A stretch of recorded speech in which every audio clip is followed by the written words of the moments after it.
Hello' friends, আকৌ লৈ আহিছোঁ আপোনালোকৰ বাবে ইম্পৰ্টেণ্ট কেইটামান গুৰুত্বপূৰ্ণ প্ৰশ্নৰ উত্তৰ আগত হৈ যোৱা প্ৰশ্নৰ উত্তৰসমূহ শ্বেয়াৰ কৰি আছোঁ। চ' ভিডিঅ'টো স্কিপ নকৰি শেষলৈকে চাই থাকক। অসম পুলিচৰ যিটো এক্সাম হৈ গৈছে আগত 2015ৰ পৰা 23লৈকে যিমানখিনি পৰীক্ষা হৈ গৈছে মই মিক্স কৰি প্ৰশ্নৰ উত্তৰসমূহ শ্বেয়াৰ কৰি আছোঁ। চ' আপোনালোকে ভিডিঅ'টো স্কিপ নকৰি শেষলৈকে চাই থাকক।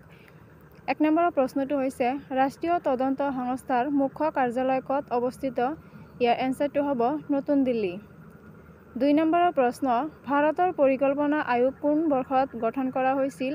ইয়াৰ এনচাৰটো হ'ব 1950 চনত। 1950 চনত ভাৰতৰ পৰিকল্পনা আয়োগ গঠন কৰা হৈছিল। 3 নম্বৰৰ প্ৰশ্ন বাংলাদেশৰ লগত উত্তৰ পূৰ্বাঞ্চলৰ কিমান ৰাজ্যই সীমাৰেখা ভাগ কৰে? ইয়াৰ এনচাৰ হ'ব 4। বাংলাদেশৰ লগত উত্তৰ পূৰ্বাঞ্চলৰ 4খন ৰাজ্যই সীমাৰেখা ভাগ কৰে। 4 নম্বৰৰ প্ৰশ্ন অসমৰ জাতীয় সংগীতৰ লেখক কোন? ইয়াৰ এনচাৰটো হ'ব লক্ষ্মীনাথ বেজবৰুৱা। অসমৰ জাতীয় সংগীতৰ লেখক হৈছে লক্ষ্মীনাথ বেজবৰুৱা। 5 নম্বৰৰ প্ৰশ্ন লাভলীনা বৰগোহাঁই 2021 চনৰ বক্সিং খেল কোনটো শাখাত খেলিছিল?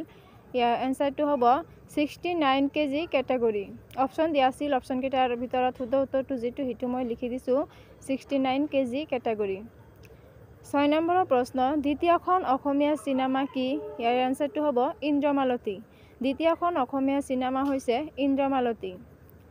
7 নম্বৰৰ প্ৰশ্ন অনিৰুদ্ধদেৱ ক্ৰীড়া বিশ্ববিদ্যালয় ডিব্ৰুগড়ত আছে। অনিৰুদ্ধদেৱ ক্ৰীড়া বিশ্ববিদ্যালয়, ইয়াৰ এনচাৰটো হ'ব ডিব্ৰুগড়। 8 নম্বৰৰ প্ৰশ্ন বুকনি পাটানী পৰম্পৰাগত সাজ পোছাক কাৰ লগত জড়িত? ইয়াৰ এনচাৰটো হ'ব কোচ ৰাজবংশী। মই আগতে কৈছোঁ এতিয়াও কওঁ উৎসৱৰ ওপৰত যিমানখিনি প্ৰশ্নৰ উত্তৰ থাকে আপোনালোকে চাই ল'ব। আৰু সাজ পোছাক কোন দেশৰ কোন জনজাতিৰ মানুহে কেনেকুৱা ধৰণৰ সাজ পোছাক বা গহনা আদি পিন্ধে ব্যৱহাৰ কৰে, সেই প্ৰশ্নসমূহ অতিকৈ গুৰুত্বপূৰ্ণ আহিয়েই থাকে এনেকুৱা প্ৰশ্ন। চ' এনেকুৱা প্ৰশ্নসমূহ ভালকৈ চাই ল'ব। 9 নম্বৰৰ প্ৰশ্ন দাণ্ডি পথ যাত্ৰা কেতিয়াৰ পৰা আৰম্ভ কৰা হৈছিল? ইয়াৰ এনচাৰটো হ'ব মাৰ্চৰ 12, 1930 চনত। দাণ্ডি পথযাত্ৰা মাৰ্চৰ 12 তাৰিখে 1930 চনৰ পৰা আৰম্ভ কৰা হৈছিল। 10 নম্বৰৰ প্ৰশ্ন ভাসমান ৰাষ্ট্ৰীয় উদ্যান কোনখন ৰাজ্যত অৱস্থিত? ইয়াৰ এনচাৰটো হ'ব মণিপুৰ। এইটো এটা জানিব লগা প্ৰশ্ন যে উদ্যান উৎসৱ এনেকুৱা ধৰণৰ প্ৰশ্নসমূহ এটা হ'লেও আহি থাকে। উদ্যান সম্পৰ্কে এটা প্ৰশ্ন, উৎসৱ সম্পৰ্কে এটা প্ৰশ্ন, সাজ পোছাক সম্পৰ্কে এটা প্ৰশ্ন, এনেকুৱা প্ৰশ্ন আহিয়েই থাকে। চ' প্ৰশ্নসমূহ আপোনালোকে ভালদৰে চাই ল'ব। আৰু কিছুমানে ভাবে যে এনেকুৱা ইজি প্ৰশ্ন জানোৱেই নাচাওঁ। চ' পিছে গৈ কি হয় এক্সাম হলত কনফিউজনত পৰি যায়।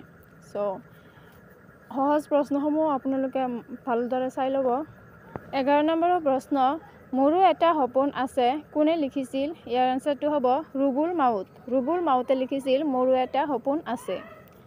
12 নম্বৰৰ প্ৰশ্ন হস্তি বিদ্যানৰ্ব কোনজন আহোম ৰজাৰ সময়ত ৰচনা কৰা হৈছিল? ইয়াৰ এনচাৰটো হ'ব শিৱসিংহ।